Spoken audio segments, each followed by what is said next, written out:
Hi. Hi, everybody. I'm so excited. This is our A3 book month panel, Mid-Career Asian and Pacific Islander authors. So this panel, the only requirement for mid-career was that we had to have published either 2 or more books in different genres. So this panel, the only requirement for mid-career was that we had to have published either 2 or more books. Oh wait, sorry. I have to mute the YouTube. I'm like hearing myself talk and I'm like so confused. Okay. And so I want everyone to introduce themselves. If you could say what year you debuted and then maybe like list the books that you've had published and like what genres or what age groups they were. So I'll go first. My name is Axie. I write I debuted with a small publisher for my sci-fi novels, and then I published a YA contemporary rom-com with Harper and most recently a YA fantasy with Macmillan. So I have 4 books in 3 different genres. And so we can just go. Kat, you want to go first? Sure. I'm Kat Cho. I just published, like literally just published my 3rd book. So yay! Last week, my debut duology is a contemporary fantasy based on Korean mythology called Wicked Fox and Vicious Spirits. And then my 3rd book is a young adult rom-com based on K-pop funness called Once Upon a K-Prom.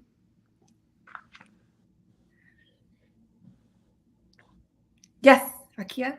Hi, Makiia, Lucier, and I've published 4 books so far. My first book came out long ago in 2014, and it was straight historical fiction. It's called A Dust Struck Year, and it's about the Spanish flu pandemic set in Portland, Oregon in 1918. And my most recent book is historical fantasy. It came out last November, and it's called Year of the Reaper. And this is historical fantasy and mystery, also for young adults. And it takes place just after the Black Death of the 14th century. So both books are about plague. Timely.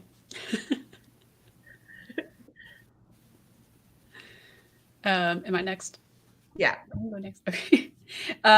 So hi, I'm Tara Sim. I am the author of my debut trilogy, which is Timekeeper.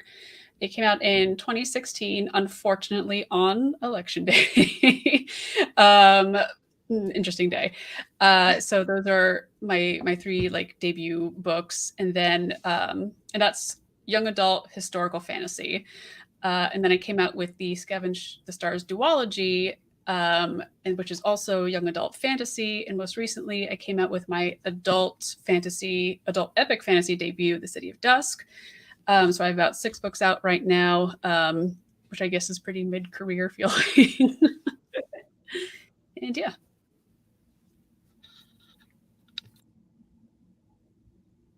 You will go to Samira, who might have frozen. Might have frozen on an excellent face. This is great. Let's all speak for Samira. Oh no, I think he's coming back. So wait, am I going? Yes, you are going. Okay, great. Sorry, everyone froze for a second. I was like, wait, is it me? Hi, I'm Samira Ahmed. We'll just do a review. I just published my 5th book, Hollow Fires, 2 weeks ago. My 6th book is coming out in September. My debut was 2018 with a young adult contemporary Love, Hate, and Other Filters, which was with an indie press, Soho. My 2nd book was a dystopian, I guess people call it, Internment. That was 2019. In 2020, I published my 3rd YA, Mad, Bad, and Dangerous to Know, which is like a history mystery. And I also published my first middle grade, which was a fantasy that year. And then Hollow Fires, and then the 2nd in the Amira Hamza series is coming out. And I also write Miss Marvel. So I'm writing across age groups and genres. Can we make history mystery like the genre instead of historical mystery? Because I like that way better. It's rhymy. It's fun. Mm-hmm. I guess I'm here. So hi, I'm Joan. I debuted in 2019 with the young adult fantasy Descendant of the Crane. And then my second book came out in 2021, and that's a young adult sci-fi, The Ones We're Meant to Find.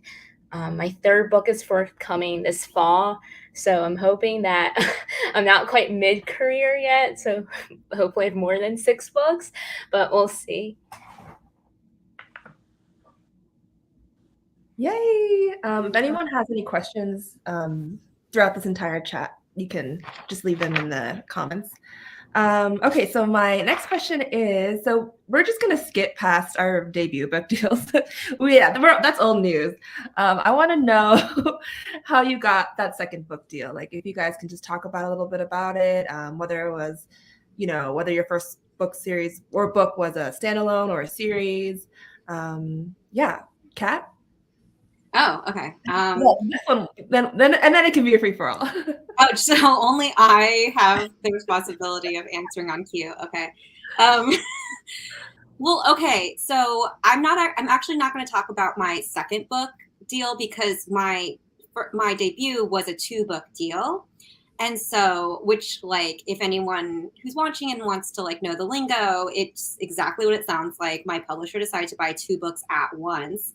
And so they'll pay you a rate, like, per a book. And it guarantees that after your first book comes out, you'll work with that same publisher on your very next book. It's different than an option, which is that your publisher gets the right of first refusal, which is such a negative phrase. Can I just say? Like, they have the first right to say no to you, but at the same time, it feels very publishing that's the term that they chose. Anyway, I went off on a tangent. I'm sorry. So my second book deal was with a completely different publisher. It was for a completely different genre. So that was really interesting because Disney came to me and they were like, we really like the idea of having a book that's like inspired by K-pop. Like, do you have any ideas for that? Would you want to write a story like that?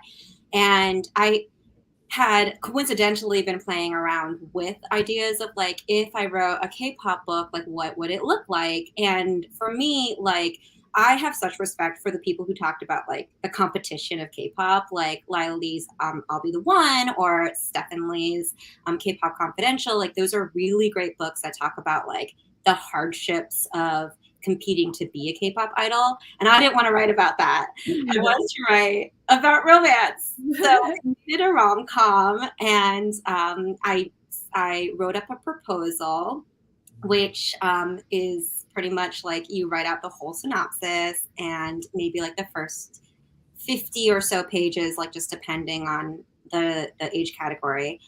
And yeah, they decided if they want to bite or not. And I was lucky because Disney said yes. And that's how I got my second book deal. And yeah. Yeah, that's really cool because I feel like they approached you because they knew you were a writer. Like, they knew you were already published with Wicked Fox. So that's like another thing that's really cool with, like, when we'll talk about it later, but when we as our careers go on, these new opportunities come up just because we've already been published, and then your name is out there and people know you're interested in writing things. So that's really cool. Yeah. Mm-hmm. I kind of had something a little bit similar to Kat in that, well, my debut series was with like a smaller press as well, Sky Pony. And so I kind of wanted to get my name more out there. And I thought that maybe like one of the ways to do that was to do IP, which is basically intellectual property. Like, and publishers, there's like a myriad of ways that they can do it. And one of the ways is through a company that like packages books and stuff like that. So with the Scavenge the Stars duology, that was actually an IP project. So I wasn't really the one to like come up with the initial spark of the idea and stuff like that. It was just that I was hired to write those books. And thankfully I was able to put a lot of myself in those books. So they do feel like my books and not so much their books. but it accomplished what I wanted them to do, which was to, get myself into a big 5 publisher. It was first with Disney and then with Little Brown. And so I think that kind of helped kickstart my career a little bit more. So it almost felt like a second debut, but not really. I feel like I can comment on Tara's journey because I was Tara's editor at the book packager. which is like not, this wasn't planned. Maybe a little bit planned when we were organizing this panel, but like, yeah, Tara's super right. Like, especially when it comes to having someone from a marginalized community writing an idea that you came up with as an editor at like a book packager in the IP section of your publisher. Like the person who came to me from Disney who was like, would you want to write a K-pop book? They're not Korean. So they really deferred to me a lot. And we defer to Tara so much because Scavenge the Stars is like very much rooted in the identity, like the South Asian identity of her main character. So like that was, at the end of the day, like that was Tara's book, 1,000%. We were just like sitting there nodding, being like, that sounds amazing. So I will say, like, in terms of that, like it is such a fun collaborative process for sure. Mm-hmm.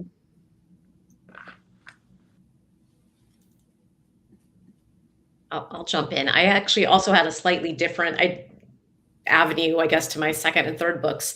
My first book, Love, Hate, and Other Filters, was, as I mentioned, with Soho.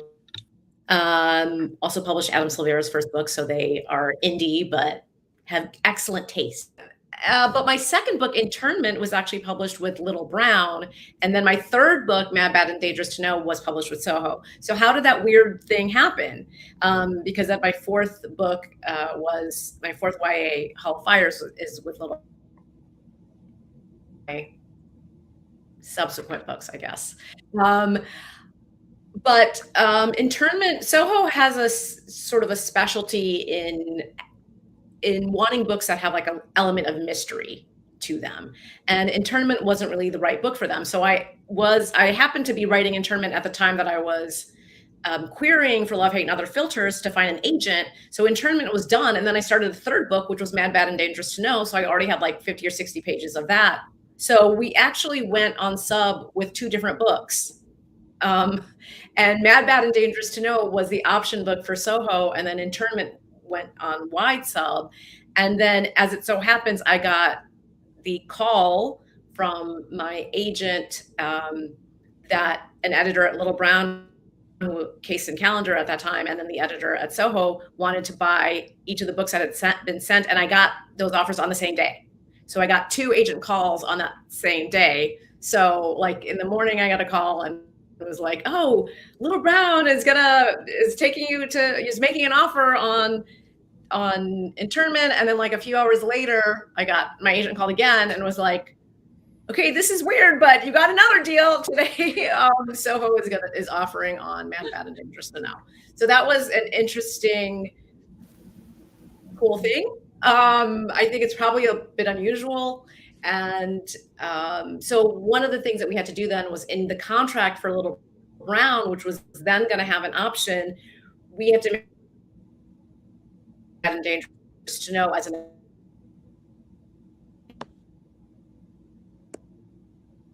that was all handled. Oh no, the significant information. I was just going to say, like, is it just me? Samira, I think you're like breaking up. I am. Oh no, this is like this is the juiciest part of the story. Yeah, I know. Yes, it was like a build up. We're at like the climax, and then he'll never guess.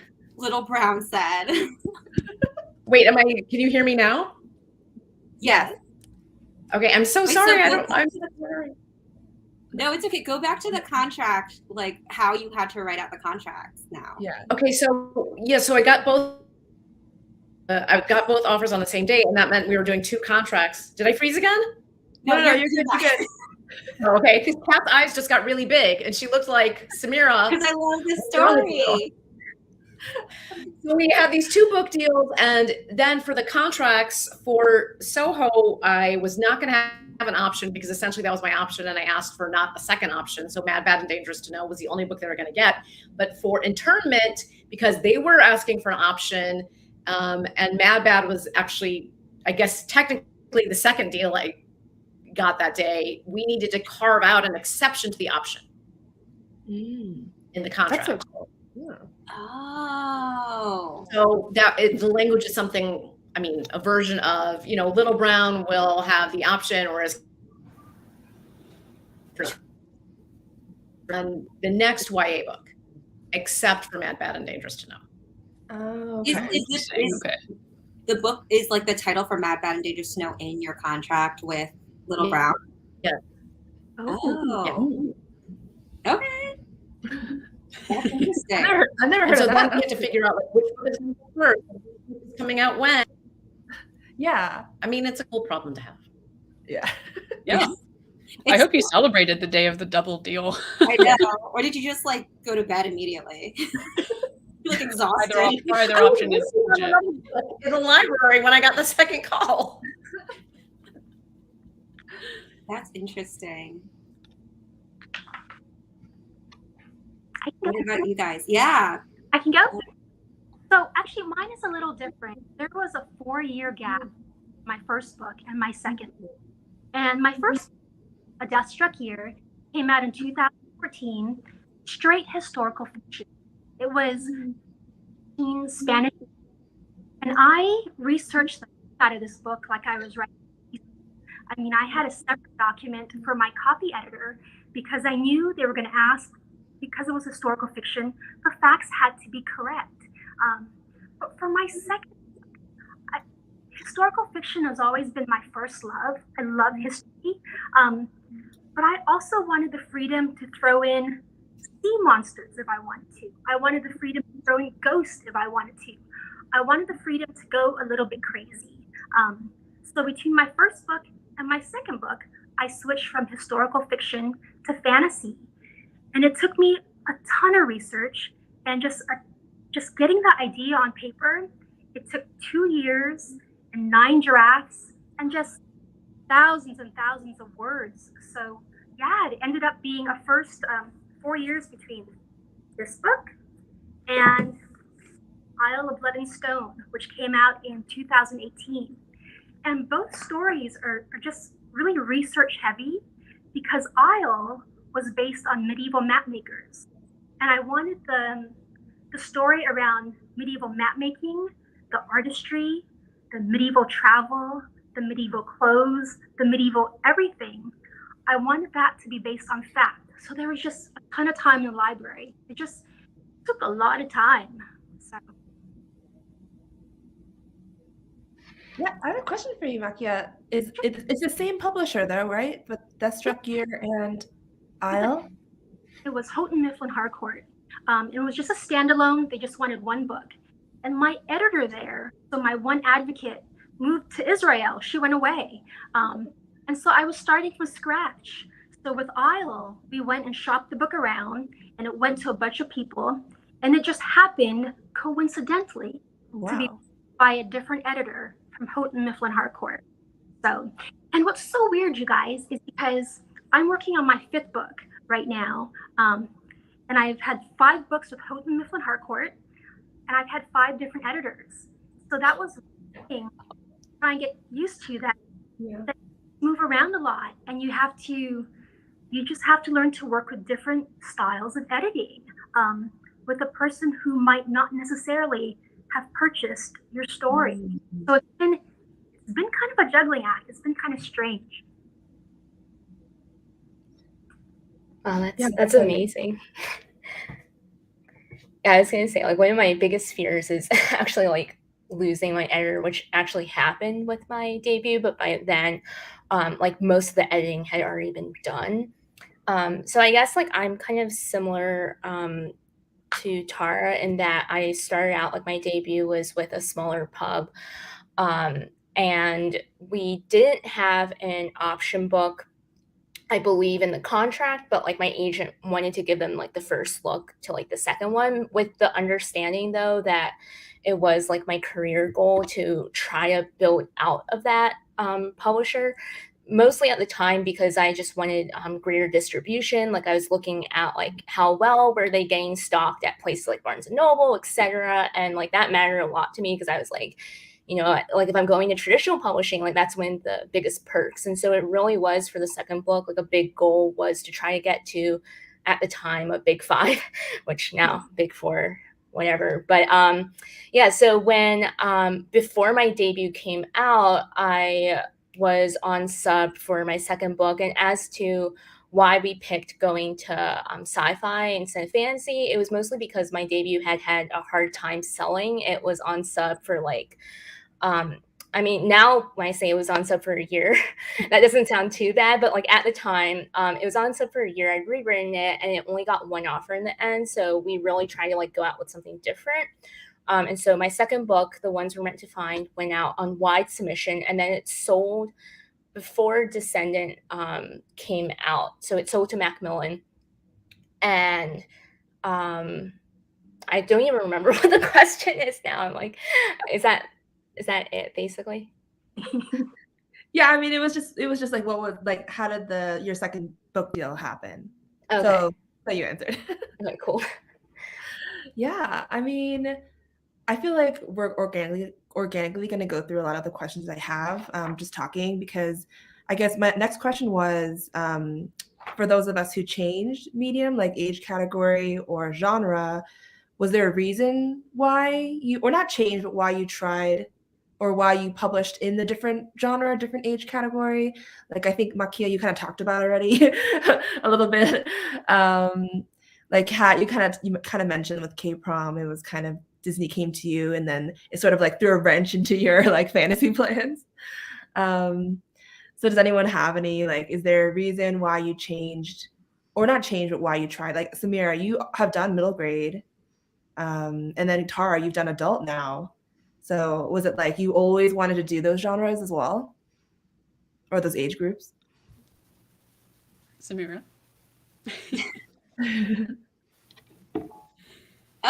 Oh no, not again. She was moving and totally fine until you said her name. Oh, you know what? Maybe it's like a Rumpelstiltskin thing where you can't say her name. Oh yeah, I definitely cursed it. I don't know what's happening. I'm going to say that there's like a djinn. We were earlier talking about how there might be ghosts at Kat's house. I think there's like a djinn at my house like affecting this, because I don't know what is happening. I just did a Zoom like an hour ago and everything was. Or it's Kat's ghosts. Kat's it's my ghost affecting you. Yeah. Kat's ghost. The worst kind of ghosts. Right. I like to write in YA. I also write in different genres, and I like to write in different genres just because I like to challenge myself, and I think it's fun. I probably won't write high fantasy. Amira and Hamza, my middle grade, is a contemporary fantasy, and I kind of wrote the middle. I have middle grade readers of my own, my kids, and they were literally like, "Why do you always have to write for teenagers? Why can't you write a story for us?" So you're bullied into it. I was like, there you go.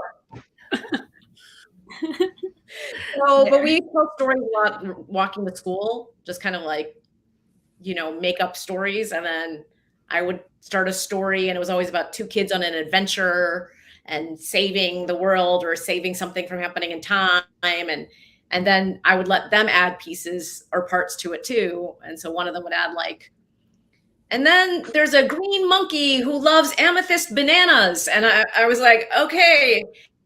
And he had the power of shape shifting and was really a prince, so we would just do that. And that's kind of how my middle grade kind of came out of that. But I hope to write adult too. I have like a story for adult too. I didn't know that that's how you came up with Amira and Hamza, but it makes so much sense hearing you talk about it. Like your kids are so influential on it. I mean, honestly, like I feel like when you change categories or genres, like I do think a lot of thought goes into it. Like obviously part of it is just like the creative process, like what are you passionate about in that moment, which I think should be the number one. factor when you're deciding your next project anyway. But I gotta say, like, there's so much advice out there about like establishing yourself or like growing your audience or whatever, and it can get to you a lot, because like I think a lot of us like got into this like telling our stories because like we liked the creative part of it, and we weren't really like prepared for all the business that goes into it. Like, I mean, that's why you have an agent, that's why you have an editor and like marketing, and that's why I'm sure I'm sure one of the big reasons all of us went into traditional and didn't do indie. But like, yeah, I like had a lot of like intense like anxiety ridden conversations with my agent and being like, is it smart to go to contemporary rom-com like so soon after my debut? Like I talked to Axie about this too, because you did something a little bit similar, or no, you did exactly the same thing. What am I talking about? You started in sci-fi for duology and then you went to rom-com. So I was like, Axie, what are we doing? And then I think you know, one of the things that helped me definitely was the fact that like an author themselves, like us as authors, we were the point, not like our specific stories, and like people were connecting with us as individual people, which is like one of the pros of social media. And you know, let's not get into like any cons. I think that could be a different conversation. But like one of the positive things about being able to directly interact with the readers is that they like us as people, and so they followed us to this new genre, and so that helped a lot. But there's a lot of thought, I think, that goes into it. Yeah, I growing up, I always wanted to write adult fantasy, so I thought my career was just going to be as like somebody who wrote epic fantasy, like in the adult section. And then Timekeeper happened, and I was like, well, okay, just make this detour. But even then, that was like a pretty big detour for me, because I almost exclusively write high fantasy, and this was historical fantasy. So I was like, I gotta do research. I gotta like look up all this stuff. Like each book in that trilogy notebook just filled with stuff. And I remember even for the third book, I just had so many Post-it notes about different like details to add, and I had to sit on my bed and try to organize them by the part that happened in the book. It was awful. No more historical for me, but historical suited Timekeepers so well, because obviously like the first iteration of the premise that I got was Clock Tower, Big Ben. And so it just kind of fell into that for me. But since then, I've been pretty strictly high and epic fantasy, and I finally got to live out my teenage dream of being an epic fantasy adult writer. So that's pretty cool. So I'm really hoping that I can, you know, just continue to do both pretty evenly, and maybe even put some middle grade in there, possibly, if someone wants to buy it.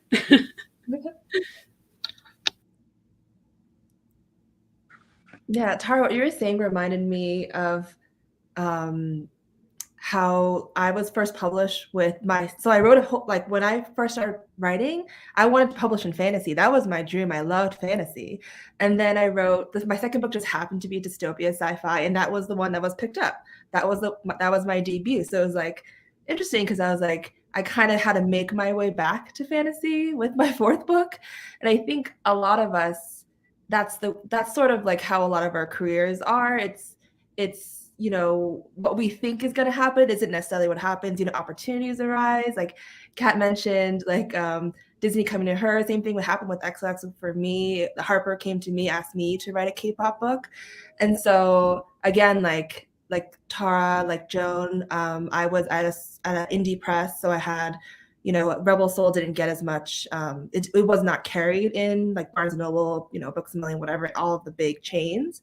And so I really wanted more visibility, which is why I was like, okay, I will consider this, you know, this other project doing rom-coms. So it's sort of like interesting to me that, you know, our careers, we have these dreams, we have these like, you know, goals before going in, but you know, things change, and that's not a bad thing. That's what I like kind of learned, is that like I love that I took that opportunity. I love that I debuted actually at Indie Press because I had a really great experience with my indie publisher. But I also love that I took that opportunity to do the IP for Harper, and then Girl was sort of just it was totally sold separately. It was just sold as a fantasy. It took I don't know six years to sell, 2 round submission, and 9 months into the second round, but it did eventually sell.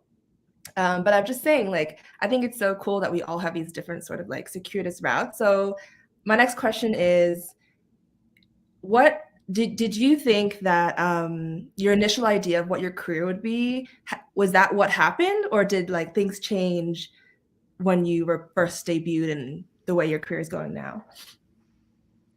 Yeah, I actually, Kat, when you're mentioning about like the angst of like trying to like establish a brand, like I definitely felt that because I debuted with like a Chinese inspired young adult fantasy, and I really thought that my second book would either be like indirect sequels to that or like more Chinese fantasy. So I had originally thought that what's actually going to be coming out this fall for me, Strike the Zither, which is like a Chinese fantasy historical inspired by Three Kingdoms. Like I thought that was going to be my book to follow up Descendant with, and the book that we would go out on wide sub with, but that didn't end up happening. But ironically, like Descendant is actually getting republished in paperback this year. So in a weird way, like the ones we're meant to find is kind of like my debut at like Macmillan, and then Descendant is coming out again, and Strike the Zither is going to come out after that, kind of in a way that I had wanted originally. So that was definitely really strange to kind of see it play out the way I wanted, even though it didn't happen that way for a while.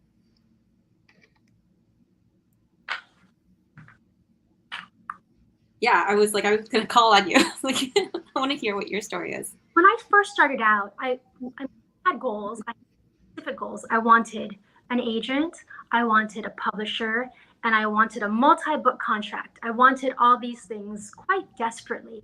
And I got all of them, and it's been a wild ride. But there's also, it's been a little chaotic, especially over the last 2-3 years with COVID and with life just changing as life changes.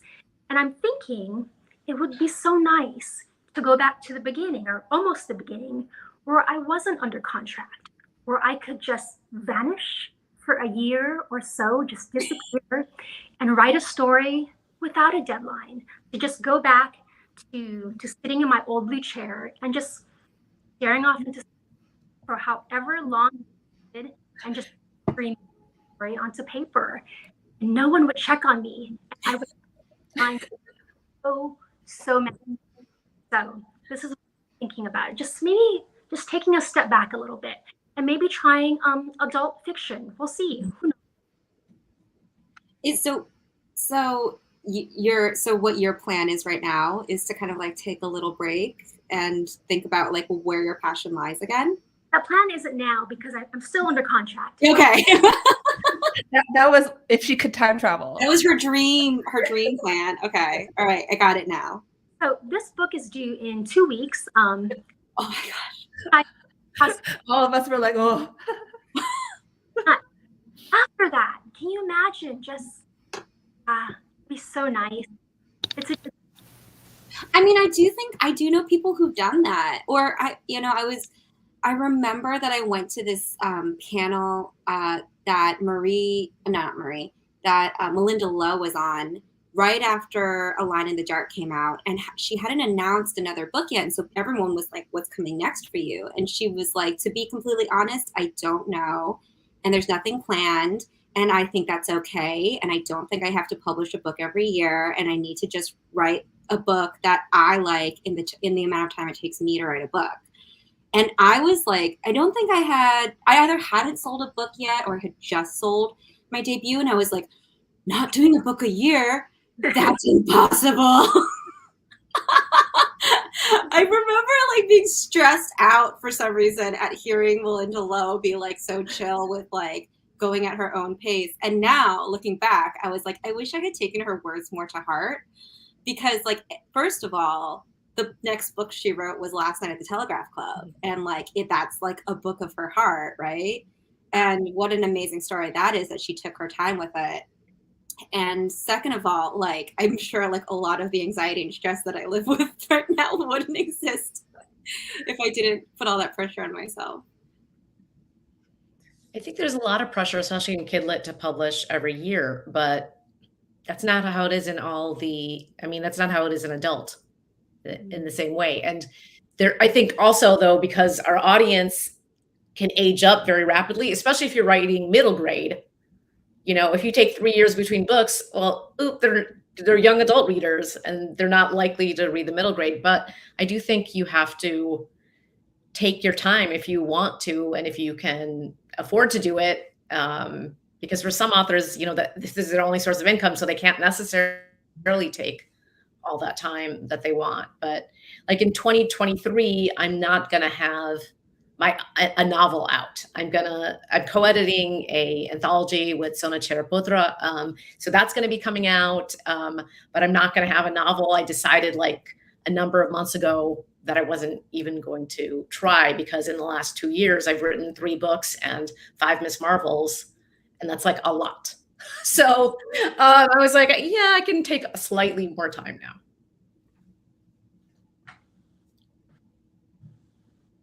Yeah, Makiia, what you were saying earlier about like what you would have told your debut self was also one of our questions.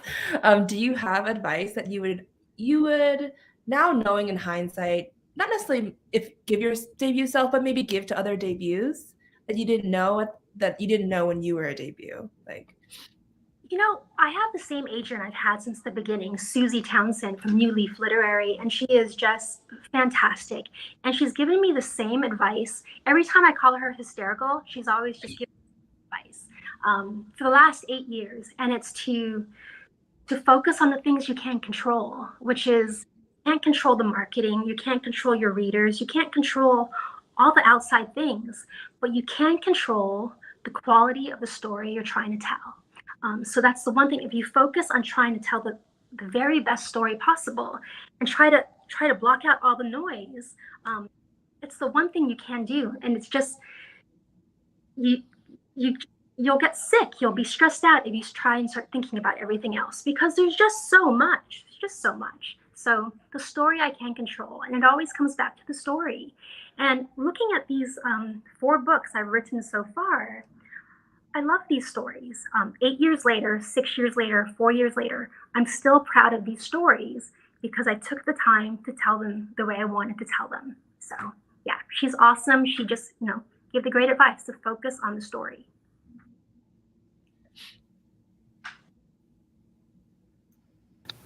I feel like I would just tell myself to calm down, honestly, because I feel like there's such a culture around debuting, especially now, that's just grown to like, I don't know, just like so many debuts are just so anxious about like doing well.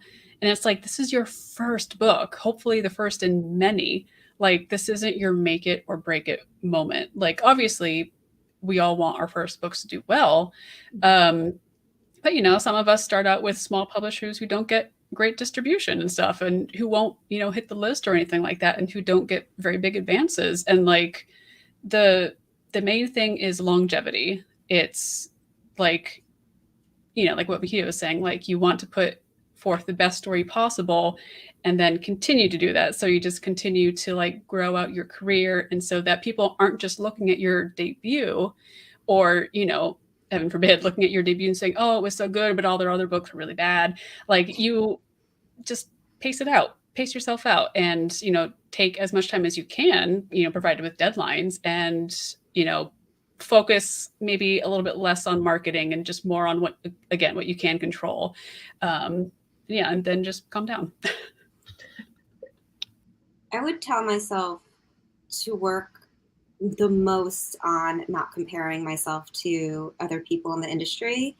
And I feel like this is advice that can be given to anyone, not just debuts, but like people in our stages, or even people above us. Because I think like the industry is designed in a way to compare you. Like like the industry is doing it to us all the time.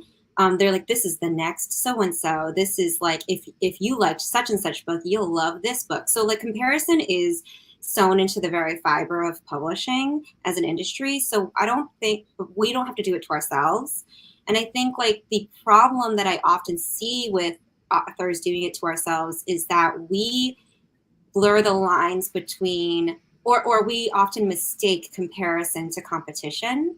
And I think that that's just such an ugly thing to dwell on. And I think that the phrase "a rising tide lifts all boats" is very, very applicable. And I think that especially for us as authors of color, like it's really important for us to realize that like the successes of our cohorts are going to like pave the way for our books to be seen better or easier or by more people than maybe they would have been seen before. And I've never ever I feel like the best thing I've ever gotten out of publishing is my friendships, like in my books, I guess. But my friendships are such a great part. And like, how sad would it have been if I had like stopped myself from becoming friends with all the people I'm friends with now because I thought they were my competition, you know? Like, what a sad and lonely life that would be. Like, writing itself, it can be such a lonely task. Like, we don't have to go this alone. So I just feel like it's really important for us to like grab onto our community and not let comparison get in the way of that. I think that's really great, Kat.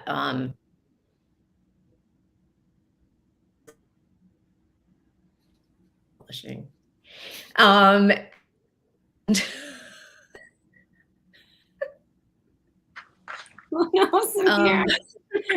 You get frozen on the best faces though. Yeah.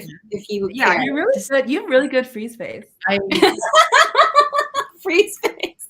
No, well, now that you're doing it, it's not freezing. Yeah. Right. I don't know what Jin/Ghost. I mean, I think just to add to that, publishing does want us to imagine that there is only the one, because publishing as an industry benefits from us competing against each other. And there isn't the one. And if you have that mindset about it, it's very anti-collegial, right? And what Kat is talking about with like our friendships and our collegiality, like even if I haven't met everyone in person or I'm not close friends with them, I want to be able to, you know, approach them if I see them and talk to them, ask them for advice or ask them how they're doing. And we all benefit from our collective sense that we're in this together. And so I always think about how it's important to interrogate your own sense of envy and what your notion of success is and how your ambition is tied into that. Because if you want to have, like Tara said, like, you know, it's a marathon, not a sprint. So if you want to have that longevity, which I think everybody hopefully wants, it's important to consider that there's going to be ups and downs, but there is this baseline of us as authors being colleagues and friends, and also that our books, even if they're not a quote unquote success by publishing industry standards, there are going to be young people who pick up your books and their life is going to be changed by that book. And maybe it's not going to be 100,000 or 200,000 kids, but that doesn't matter. And I say this as a former high school teacher.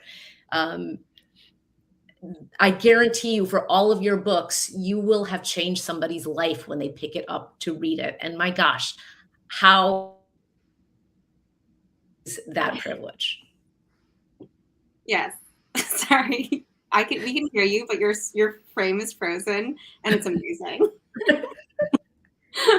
It's just like, okay, you're back. I know you're back.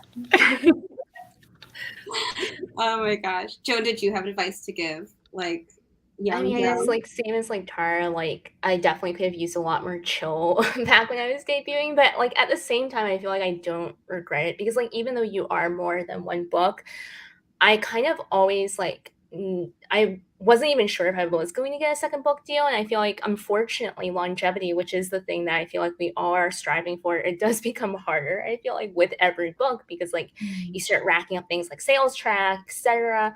And so, like, even though I definitely lost way too much sleep back then, I do feel like some of the things that I did with Descendant, despite like limitations that were out of my control, like still helped me like build that foundation with future books.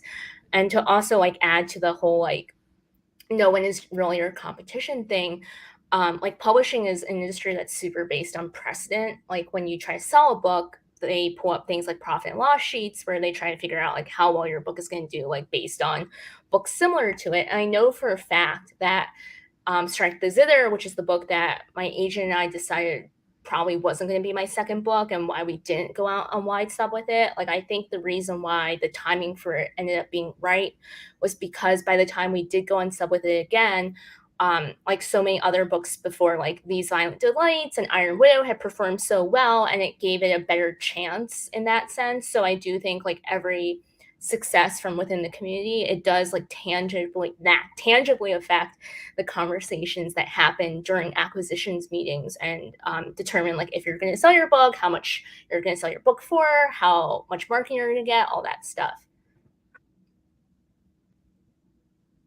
Yeah, that was all amazing advice. You guys are amazing. I think we should switch to audience questions because there's some really great questions in the chat. Should we start with the first one? Actually, this question came after Makiia. You were talking about switching editors, having 5 editors. So that's when this person asked this question. So San asked, "Were your editors upset when you went to a different publisher? How do you navigate changing publishers without burning bridges?" And then the other one is, I feel like similar. It's what is the process of changing editors mid-series? So it's all about like changing editors, how to deal with it, all that kind of stuff. I didn't change editors. It wasn't my choice. I stayed with the same company. So I've all along been with Houghton Mifflin Harcourt, which was just recently purchased by Harper. But I'm Houghton Mifflin Harcourt from the very beginning. It's the editors within the company move on to different opportunities. One moved to Israel. One became a literary agent. One decided to go back to library school. So they all had their different life reasons for leaving the company. But I stayed, and it was just a matter of the first time I lost an editor, she moved to Israel. That was expected. The second time I lost an editor, she left right before the book came out, and it broke my soul. I was on the floor. I just didn't even think that could happen to other humans, but it happens. It keeps happening. So I just learned to deal with it, to work with different types of people, all of them lovely, incredible, smart women. So I've been very lucky because it's taught me how to work with different how to accept different styles of criticism. I think it's made me a better writer. But the first time, that was hard. Yeah. I've definitely had many editors and not by choice.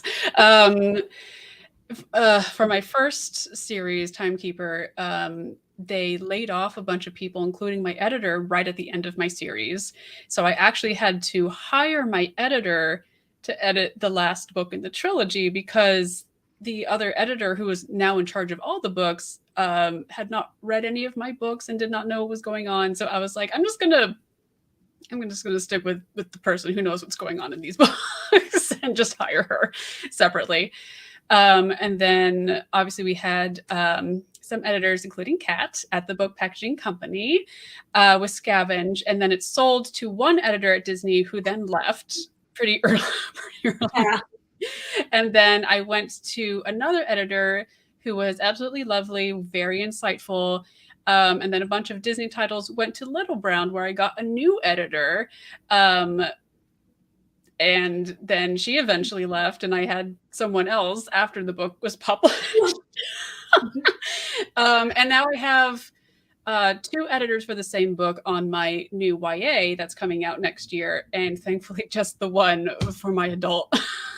So it's been a little bit of a wild ride. So like overall, I have felt lucky with the editors that I have gotten.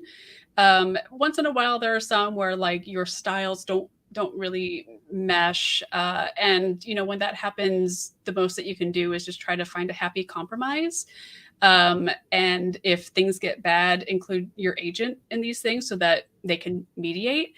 But yeah, like what Makiia said, I've just had to deal with it. Yeah. So like, you know, even if one of my editors that I have now were to be like, hey, I'm leaving, I would probably just be like, all right, same hat. I'm used to it. Oh Goodbye, I no. guess. Yeah. I've had more than one editor for one book and also more than one editor in general. And it's interesting because like I feel like I can address the one where it was like, were your editors upset when you went to a different publisher? Because technically I finished my debut duology and then I did a book with Disney, which is a different publisher. My first books are with Penguin. But in that sense, like, well, especially because Disney approached me, it was such a special situation. It wasn't like I was like, okay, finish my book with you, bye. Like, it was more like, hey, this is an opportunity and it's a completely different genre. Like, what do you think? But we went to my original editor before we like did the proposal and everything to be like, we're going to submit this proposal because Disney approached us to do it. Like it wouldn't, we would have never thought to do this book at this point if not for that. And that's why we're not like submitting it to you. And we had like a full conversation with her. And also I had my option clause with Penguin was really tight. It was like my next YA at all. So we actually had to get permission to do the Disney book from Penguin. And my editor at Penguin is amazing. And she was like, yeah, of course. Like, this sounds amazing. I'm so excited for you. So it was just open communication, you know, like I think, you know, your editor will never get upset at you for like taking the opportunities you need to grow your career and to move forward in your career. Like everyone like who's in this industry pretty much like wants good stories out there. And so no matter how it happens. So that was really great. And then when I was at Disney, the person who bought the book, I think she got like a promotion and so wasn't really editing as many books anymore and therefore had to like pass my book on to someone else. And so what we did, which like I actually loved that we did this, and I don't know if it's an option for everyone, but like we knew that there was an editor in-house that we would have loved to work with, so we requested her. And part of the reason is because she's Korean American and I thought she would really get the book and they were like so gung-ho about it and really excited for us. So that's an option. Maybe it won't work out for everyone, but it didn't hurt to ask, honestly. And they weren't like upset that we would ask. Actually, they were like, this is great because then we don't have to like work hard at finding you a new editor because we know you want her. So that worked out for me.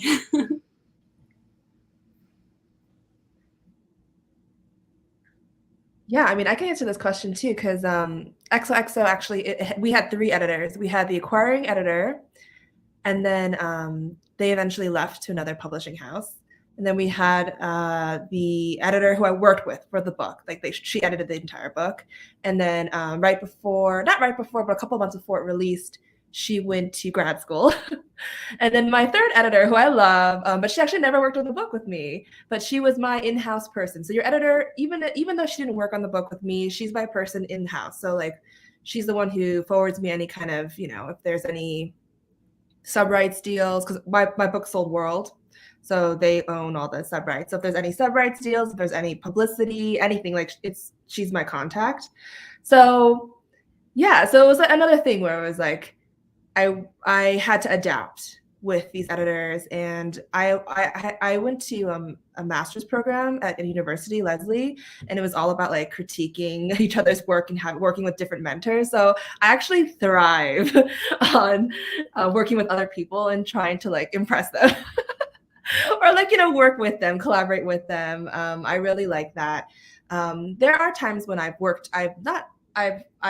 like when I went on sub with Girl, I did sometimes get feedback that I just didn't agree with. So I'm like if it came down to that, where it was like, you know, between the editor whose feedback I didn't agree with and then another editor whose feedback I felt more aligned with, then it would have been a choice of being like, I don't want to work with this person versus this person. Luckily, that wasn't the case. And my editor who, for the Girl Fell Beneath the Sea, who offered on it, I already loved her. I love the books she worked on already. But yeah, so I think, and the same thing, I have 2 editors. I have an editor at Harper for my rom-coms, and I have an editor at Macmillan for my fantasies. And it's very, like what Kat was saying, it's just all about being open, not hiding anything. Like I always tell my agent too. My agent is Patricia Nelson. I like email her. I'm like, what if they get mad? And she's like, why? Why do you think that? I think it's just ingrained in me that I just don't want to make anyone like upset or anything. And she's always like, they're not going to be upset. That's why you tell them so they can schedule it. They can schedule they can make sure that everything works out. They can make the deadlines. So I think there's no worry about burning bridges. I don't think that's necessarily a worry that I had. Yeah. Okay. Should we do the third question? Is it better to go on wide submission when you already have an editor? Or is it better to stay with the same editor? How do you decide which is better?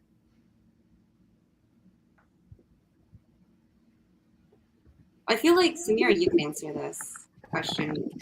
Well, I mean, I think if you have an option, then you know what the answer is. You have to go with the editor who your option is with. But I think if you have fulfilled your options and all your contracts with an imprint or a publisher, and maybe it's not quite the right fit for you, you can go wide with your other books. I mean, I think you can have candid conversations with people from, with your editor or your imprint about why you want to go wider. I mean, it's a business, so you have to be professional about it, but you also have to look out for yourself. Like, I think that it is, I do think that we are, everyone wants to publish good books, and, your editor really wants your book to flourish, and the whole imprint does. That's why they bought it. But sometimes you realize it's not quite the right match for you, and then going wider is okay. I do think it is hard in our industry, because sometimes you are like, well, I don't want to hurt anybody's feelings, but it's also, you have to remember that it is a business and you're acting professionally, and you're not going to hurt people's feelings.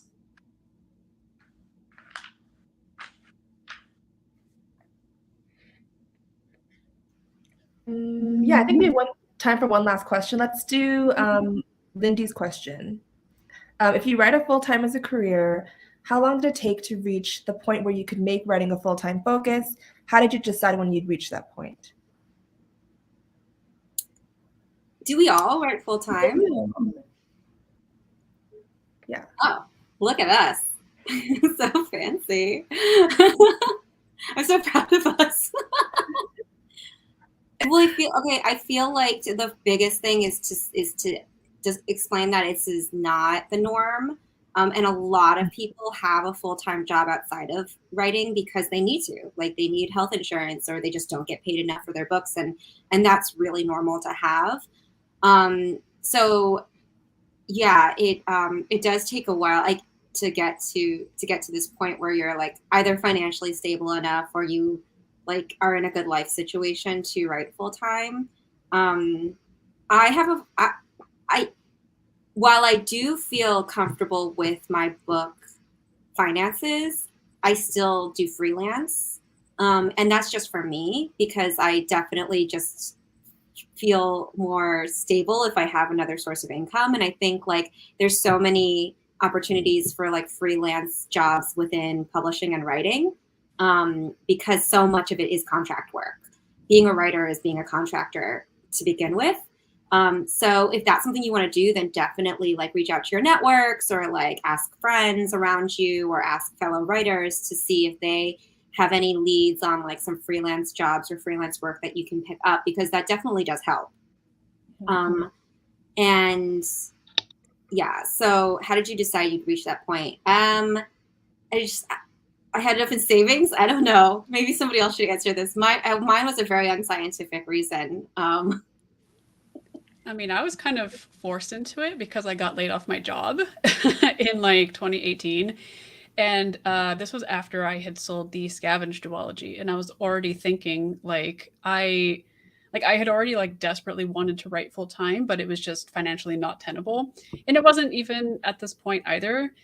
But I kind of had no choice in the matter. And so I was like, as long as I'm here, maybe this is a sign from the universe that I just should go for it. Because I do have a very good support network to like, kind of brace me in case I came to any like real, significant financial hardship. But like Kat, I also do freelance on the side. I actually have like almost a year-long project going on now that I'm doing in between, deadlines and stuff like that. And so that's where a lot of my income is getting supplemented, because a lot of times advances will be split into different payments, so you don't get all that money at once. Sometimes you don't get it for a couple years, so you gotta do something, or you gotta have family or a partner or something to support you, which is also pretty normal, like in addition to having a full-time job. So yeah, I was just kind of like shoved into it, and that was like back in 2018. I've been doing that plus freelance since, and I would not give it up, even if sometimes it's very aggravating in terms of like deadlines colliding and stuff like that. I really did not enjoy having an office job or a full-time job in general. Like my brain is just not wired for it. So I'm very lucky to be doing this right now. But then also the freelance for money. Yeah, I was like writing through much of like high school and college. So even though I didn't have like a full-time job then, it kind of felt like writing on top of a full-time job, and it was not really great for like my health or my mental health. So like I definitely wasn't able to live off of my debut advance. That was like in the 4 figures. So I wasn't like quitting. Like I did like an administrative job for a year coming out of college, because I was like, I needed money, obviously. But then when I got my advance for the ones we're meant to find, that was enough. Like I did my calculations. I was like, this is enough to live off of for at least like a year or two. And also like with the safety net, like I knew like I have no dependents. Like was and still am on my parents' health insurance, even though that's ending soon because I'm turning 26. But like I knew I had that safety net, and like even now, like I'm living with my boyfriend and we split rent, which is really helpful. So like just having like that privilege on top of like getting the actual advance, because like people have said, like it does get split up, and also like self-employment tax is a lot. So like you definitely have to like think more than just like the initial sum of money. Like I feel like I'm in a really lucky position where I can write full time and take care of my health that way.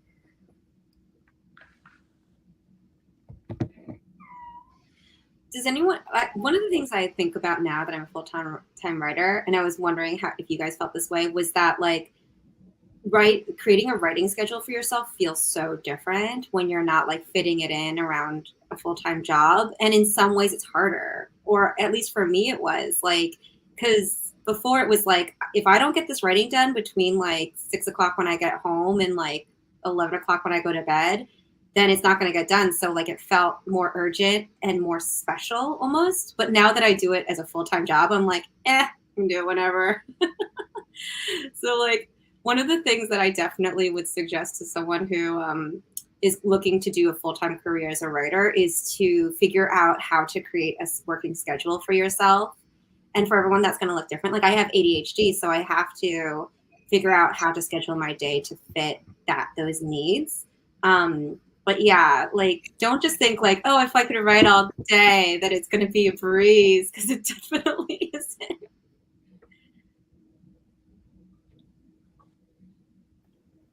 Yeah, so I think we're at time. It's 5 o'clock. Or for me, I guess it's what, 8 o'clock for you. Everyone knows what time zone you live in, Axie. So I'm in Pacific. So thanks you guys for coming. I just thought this panel would be so much fun, because I feel like there's a lot of panels on debut, but not necessarily on like what happens after. And I feel like we shed some light with that. And I love how all of our situations are so different.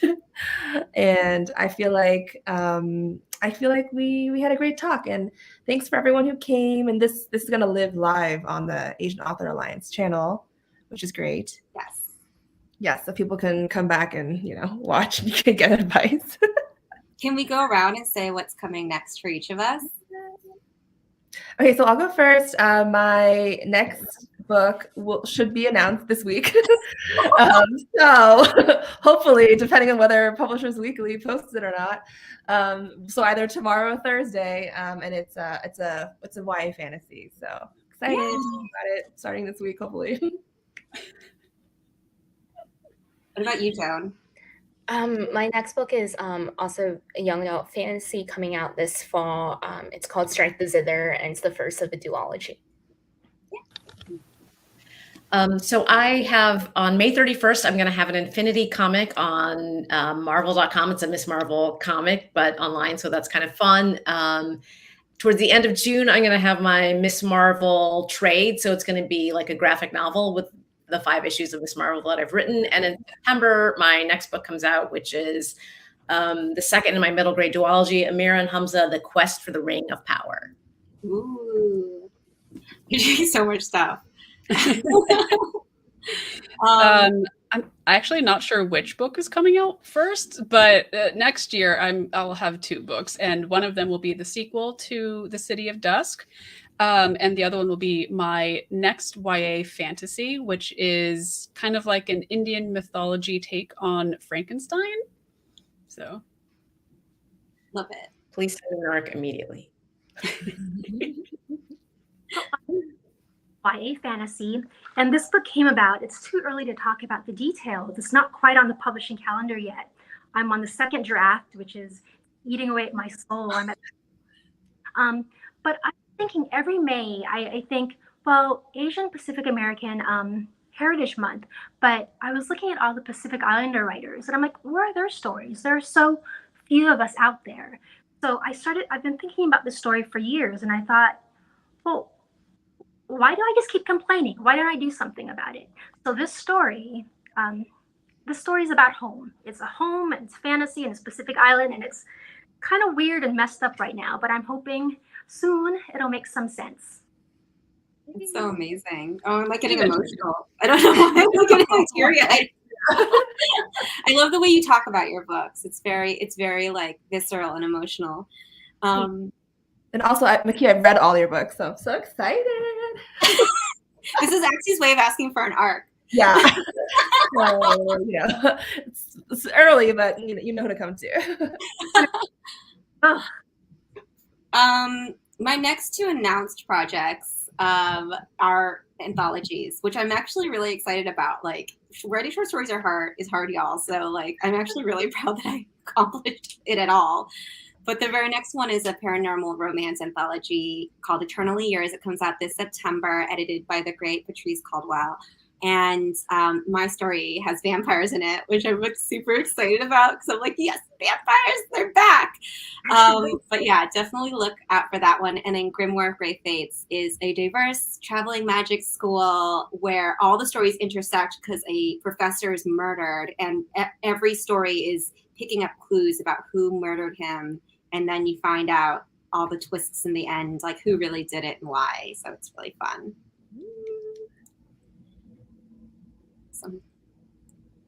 Yay, I'm so excited. Okay, I guess we're done. So, okay, I'll just do final announcements. So this is part of A3 Book Month, and if you want to learn more about other panels, then go to AsianAuthorAlliance.com to learn about other amazing panels and panelists. And the final panel is going to be this Friday with some awesome middle grade authors, so definitely check that out. And thank you all for coming. Thank you.